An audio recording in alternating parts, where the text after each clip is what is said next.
Let me show you the first few seconds of the Cyberpunk 2077 E3 trailer.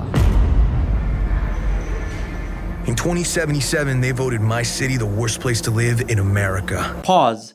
Did you hear that? V just said that Night City is the least livable city in America. But is that true? What are the main issues in Night City? Why do people still go there? Which part of Night City is the safest and which part of Night City is the most dangerous? In this video, we'll be conducting an expedition in order to find the livability of Night City. Now, Night City is made up in 7 main districts: Watson, Westbrook, Haywood, Santo Domingo, Pacifica, City Center, and Badlands. I tried covering all of the districts in one video, but that's gonna take way too long for me. So instead, we'll be focusing on Watson. If we take a look at how we measure livability by giving a rating of quality of life of that area. And there isn't one fixed method to find livability. Our method will be very similar to how other studies will perform their research. The way we will be going through this is by going through each of the sub-districts inside Watson: Kabuki, Northside, Little China, and Arasaka Waterfront. The one that we'll be ignoring is Arasaka Waterfront because that's a very situational area and I couldn't even access it when I did my study. So I'm just gonna ignore that. And after we find the livability of each sub-district, we'll use all of that data to find the livability of Watson. There will be several factors that we'll be looking through in each sub-district. Every single factor will receive a final rating between 0 to 10. And each factor will have a specific indicator that will alter the final rating of that factor. And to keep things fair, every single factor will start at a rating of 5. Now, putting on some restrictions to keep things as fair as possible, every single indicator can only alter the rating up to 3 times. That way we can avoid an issue where one indicator overpowers everything else. We'll use the numbers that we've gathered and find the livable index for that sub-district, which will be a number between 0 to 100. There are 6 factors that we'll be looking out for. Number 1, safety. Measuring the safety through gang activity, police presence, and any potential fights that may happen. And here are all of the indicators that we'll be looking out for. Number 2, healthcare. The availability of medical services available such as Ripper Docs and MedPoint, as well as reliability of emergency health services to not disturb the public. Number 3, job opportunities. The availability and accessibility of legal employment, from local businesses to specialized corporate jobs. Number 4, environment. The cleanliness and environmental quality of that area. Number 5, infrastructure. The quality of roads, bridges, transport, structure, and overall reliability of that district. And lastly, housing access. The affordability and availability of housing access such as apartments, hotels, or any form of housing in that sub-district. Keep in mind, I am not an expert, this is entirely from what I've seen in my playthrough. So if you have something different, please share it in the comments below. Anyways, now that we have our foundation covered, let's go through Watson. Did you know that Watson is considered to be one of the poorest districts in Night City? Now my question is, if it's a poor district, does that make it an unlivable district as well? If you've ever roamed around the more populated areas in Watson, it is pretty colorful and vibrant, full of people. I don't know if there's a term for it, but part of me wants to visit this area despite all of the dangers and try their exotic food like a locust pizza or something. Anyways, I'm going off track. Let's go through our first sub-district, which is Kabuki. Kabuki in a nutshell is basically a failed Japantown, and also the most dirtiest sub-district in Watson. So let's go through the safety. There is a lot of tiger claws stationed everywhere in Kabuki. In the alleyway, in the marketplace. Now my question is, why don't they all just hang out together? Maybe they hate each other because it's pretty clear that they all hate me. That's right, majority of these tiger claws are very mean. They get pretty angry as soon as they see me. Maybe apart from these two on the road here, but majority of these tiger claws are very aggressive. Now, I am pleased to announce during my expedition, I have not seen any fights or any mystery bodies at all. Unfortunately, there are a few NCPD groups lacking, and also one that's being blackmailed by the tiger claws, which is not a good sign. I would highly suggest Kabuki to implement more NCPD patrols so that we don't have this issue going on. Going through all of the indicators that we've discovered, the final rating of safety in Kabuki receives a 5 out of 10. You get how this works now? Alright, let's move on to the healthcare of Kabuki. Now the healthcare in Kabuki is very impressive. There are a lot of medical facilities across Kabuki. We have not one, not two, but 3 Ripper dogs stationed in Kabuki, as well as a med point, which is a nice bonus. This is very impressive because most of the districts that I've discovered only have 1 Ripper dog. So the fact that we have 3 Ripper dogs here and a med point is pretty damn good. Unfortunately, if you have health insurance like Trauma Team, there doesn't seem to be a lot of spots for Trauma Team to land on that won't disturb the public. And if you don't have health insurance, you better hope that you have the money to pay for the Ripper dogs and the med point, because in Night City, there is no such thing as public health care. That is right, if you get into an accident in Night City, then you better hope someone out there is looking out for you, because if something does happen to you, there is no ambulance that's going to save you, because guess what? Ambulances are public health care, even if it costs a lot. So from now on, every single finalized rating will receive a penalty of 3 points due to lack of public health care. Because of that, the final rating of Kabuki goes from a 9 down to a 6 out of 10. Very unfortunate, Night City. Despite being in a poor district, there is actually quite a lot of businesses and job opportunities.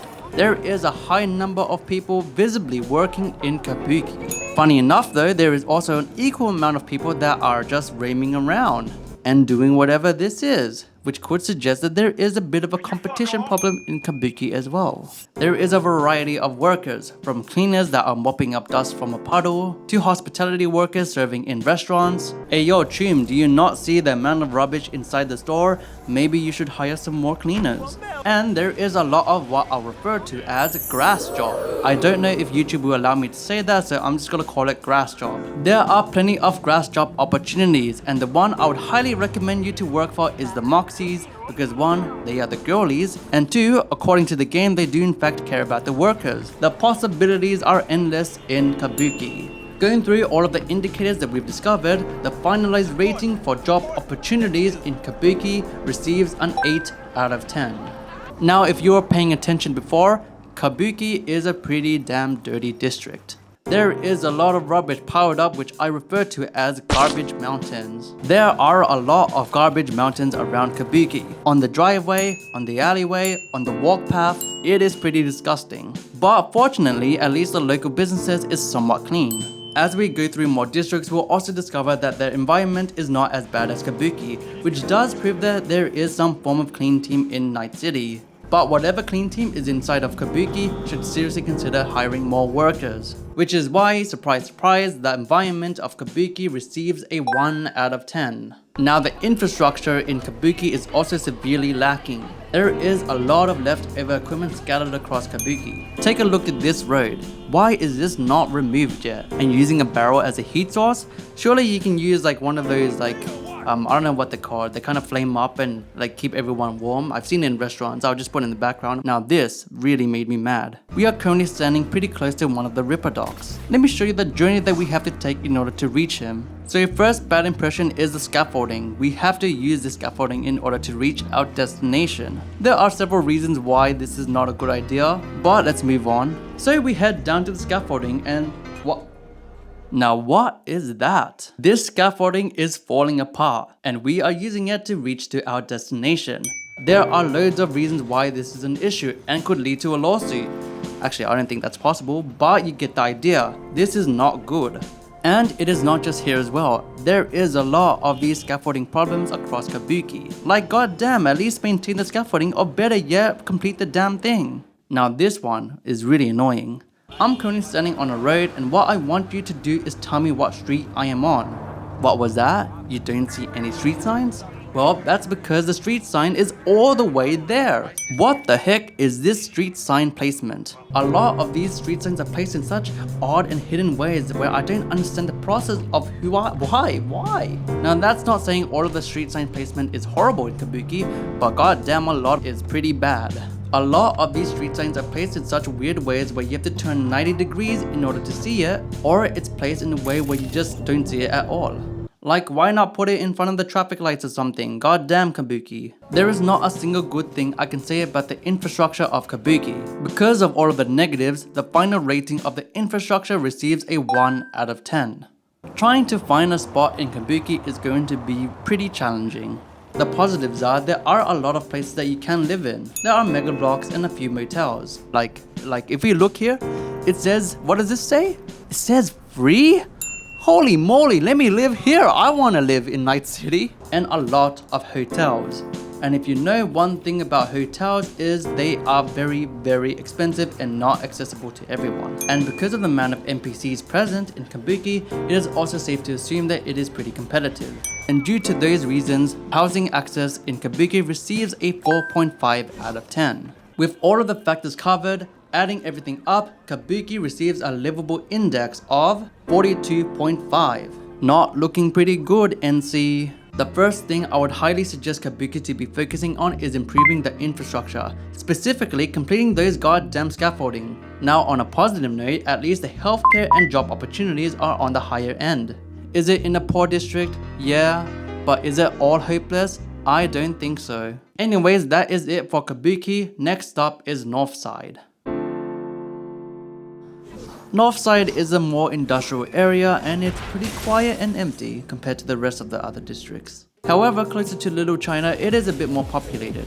But unfortunately, due to some lacking services, Northside is not exactly the best place to live in. Because of how isolated and quiet it is the perfect place for a gang to hang out. And that is exactly right, the Maelstrom gang are the ones that take control of Northside. Just like in Kabuki, a lot of these Maelstrom gangs are just hanging out everywhere. And in the quiet areas, there is no NCPD groups to be found, apart from these guys. So if you are planning to work in Northside, just be careful. And also, why are you even working at Northside? This is pretty scary as well. There are a few mystery bodies here. I don't know how they died, but it is pretty dangerous and not a good sign. Because of what we've analyzed, Northside receives a safety rating of 1 out of 10. Remember those mystery bodies? That could be you if you are not careful. Now what I will say is the medical facilities available in Northside is pretty good. 3 medical facilities. We got 1 Ripper Doc and 2 med points. But unfortunately, they are all stationed towards a populated area. So all of this region in Northside, there is no medical facilities at all. But because of how isolated it is, there is a lot of space for trauma team to land on. And with those reasons, Northside Healthcare receives a final rating of 3 out of 10. Since Northside is an industrial area, it is no surprise that the job opportunities is very, very promising. There are a lot of labor jobs for you to work in, and the most important thing is these labor jobs are normally pretty accessible to everyone. And as well as that, there are a lot of locations through speculations can be assumed to be open and available to work in as well. For example, look at this business. It looks pretty clean. You could assume that in fact, you can work here. There are also several factories near that biotech building that are functioning. Like look at these fumes coming out from the factories. Not good for the environment, but it's a job opportunity.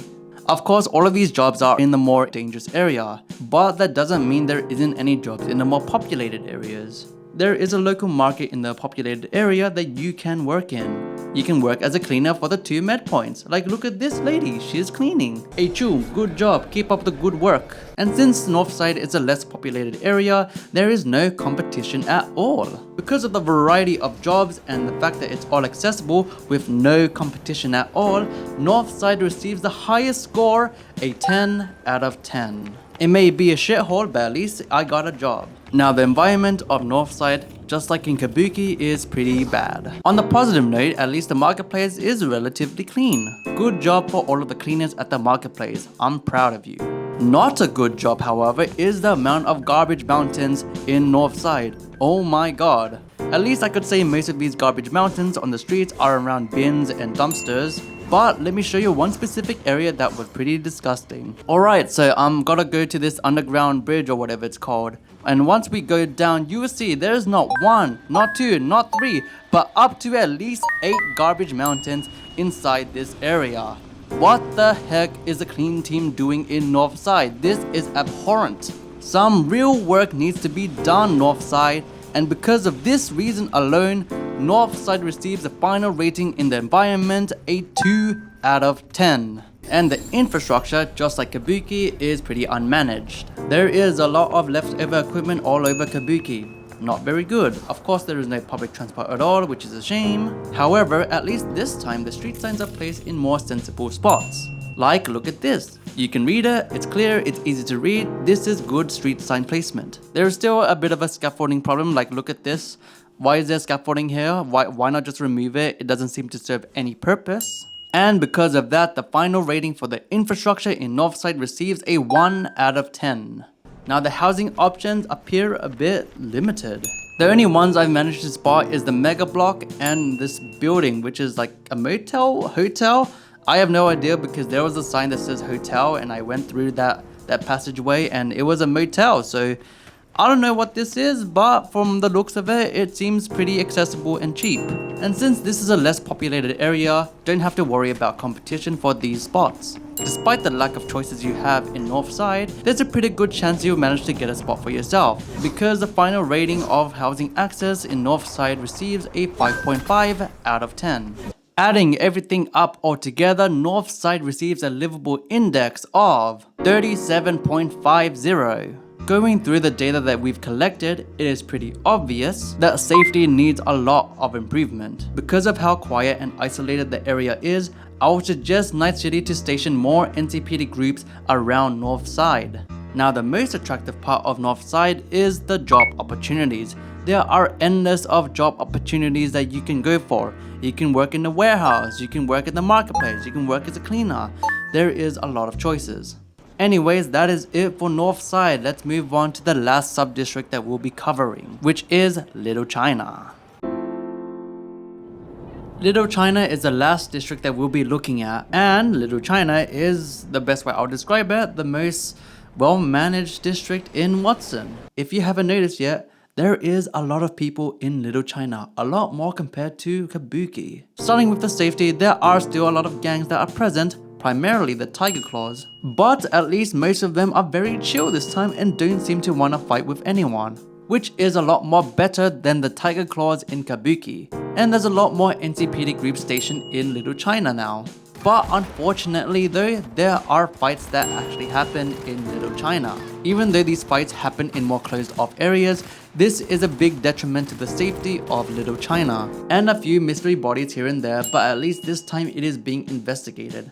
With all of these indicators, the safety of Little China receives the highest, 6 out of 10. Now the healthcare in Little China, just like Kabuki, is very impressive. From what I have gathered, we have a Ripper Doc, a med point, but most impressively, an actual hospital. Now this hospital is very impressive. It is a very big hospital. It is probably really expensive, but the fact that an actual hospital exists is pretty impressive. And also we got our Ripper Doc.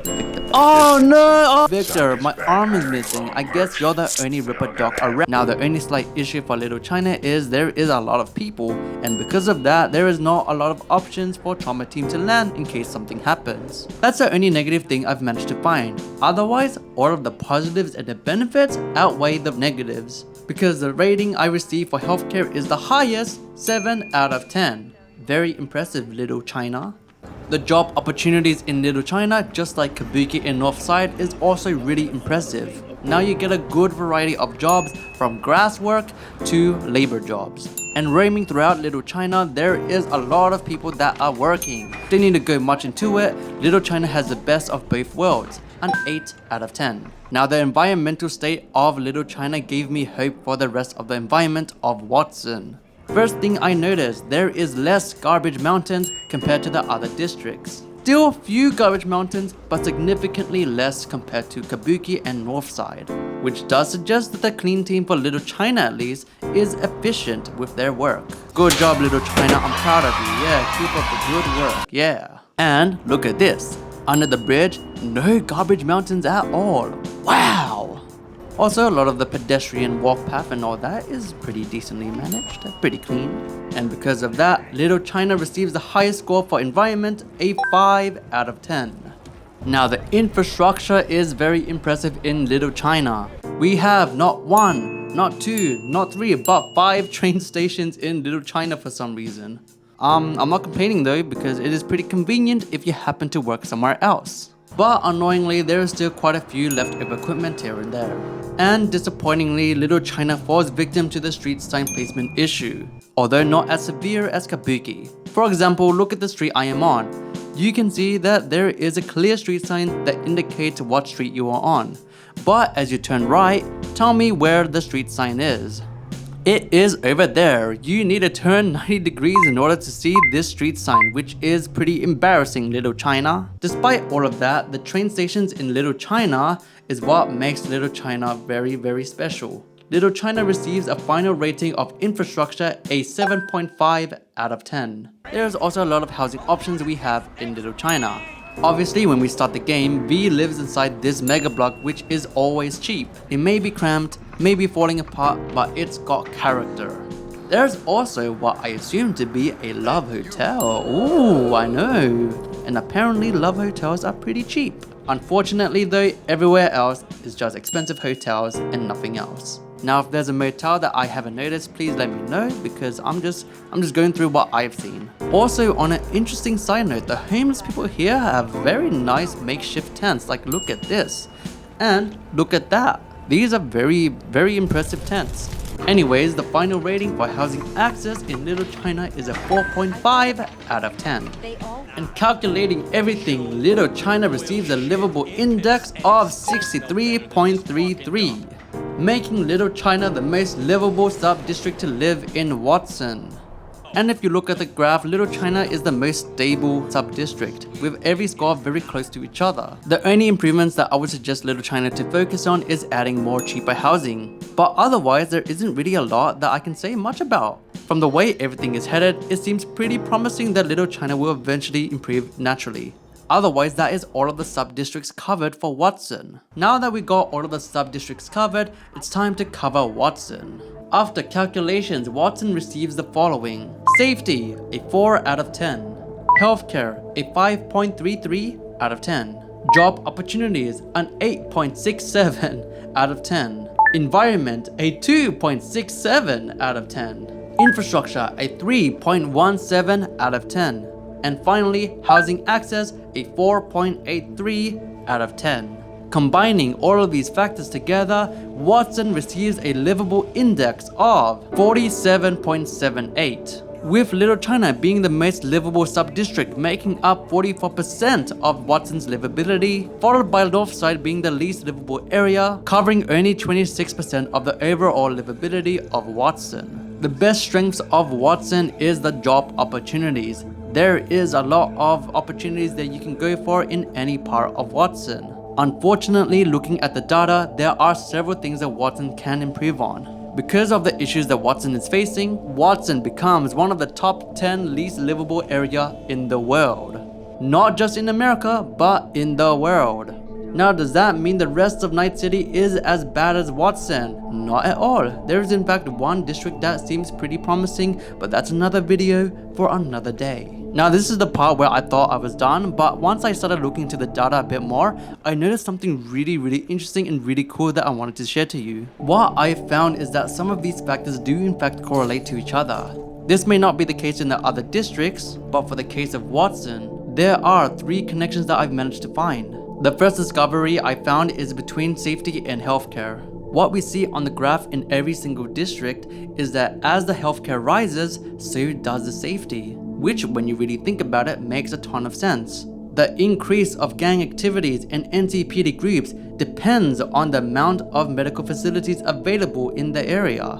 The second discovery that I've made is between job opportunities and housing access. If you look at the graph, much like the safety and healthcare, the higher the job opportunities, the higher the housing access. And if you really think about it, it does make sense as well. If you want to live in an area, you'd want that area to have some form of income so that you can live in that area. And the last correlation that I've managed to find is between the environment and infrastructure. Just like the other discovery, the higher one is, oftentimes the other one follows up. Isn't this really cool? Whether it was intentional or not, I love this kind of things in games. Anyways, here is all of the visualized data that we've covered across in this study. This is it for part 1 of our project in finding the livability of Night City. The next time we visit Night City, we'll be conducting our next research on Westbrook, which apparently is a richer area. So that will be a pretty interesting thing to look forward to. Anyways, thank you for being with me. I love you all and goodbye. See you back.